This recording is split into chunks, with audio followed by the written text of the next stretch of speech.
படம் முழுக்கவே டார்க் ஹியூமராகவே நிறைஞ்ச ஒரு படம் தான் பஞ்சதந்திரம். அந்த படத்தில் கமல் சருக்கு இருக்க 4 ஃப்ரெண்ட்ஸுமே வேறு வேறு ஸ்டேட்டில் உள்ளவங்க. அதனால வேறு வேறு லாங்குவேஜில் தான் கதைப்பாங்க.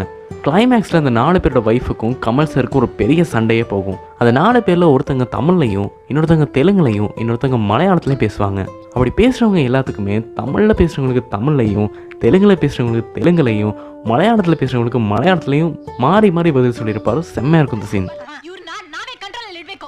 ನನ್ನನ್ನು ಕಂಟ್ರೋಲ್ ಮಾಡಬೇಡಿ, ಬೇಕಾದ್ರೆ ನಿಮ್ಮ ಗಂಡದರನ್ನು ಕಂಟ್ರೋಲ್ ಮಾಡಿ. ನಾನು ಕೆಟ್ಟವನೇ. ತಮಿಳ್ ಪುರಿಯುತ್ತೆ. ಎಲ್ಲಾ ಭಾಷೆಯಲ್ಲಿ ಕೆಟ್ಟವನ್ దా మామ. ఊరుకోండి, ఎంత వాగుతున్నారు చూడండి. ఎందుకు వాగడు? వాగటానికి వాగడమే జవాబు. నేను అబద్ధం చెప్పేవాడిని. ഭാര്യ മൈഥിലി അലവലാതി മാഗിഡ് അനിയത്തിയാ നിങ്ങൾ പറഞ്ഞില്ലേ? നാനുണ്ടോ നിങ്ങൾക്ക്? എന്തിനാ അങ്ങനെ പറഞ്ഞേ? ഞാൻ അങ്ങനെ പറയുള്ളൂ. ഇല്ലാതെ പിന്നെ ഞാൻ നിങ്ങളുടെ ഭർത്താവിനെ പറ്റി പരാതി പറഞ്ഞില്ലല്ലോ, എന്റെ ഭാര്യയെ പറ്റിയാണ് പറഞ്ഞത്. ஒட்டு கேட்கறதுக்கு எந்த அளவுக்கு எனக்கு உரிமை கிடையாதோ அதே மாதிரி கேள்வி கேட்கறதுக்கும் உங்களுக்கு உரிமை கிடையாது. அவாவா குடும்பக்ஷேமம் அவாவாளுக்கு முக்கியம். அவாவா புருஷன் அவாவா கையில ஒட்டுன அவாவா ஆத்துக்கு போய் சேருங்கோ. அதான் என்னுடைய அவா.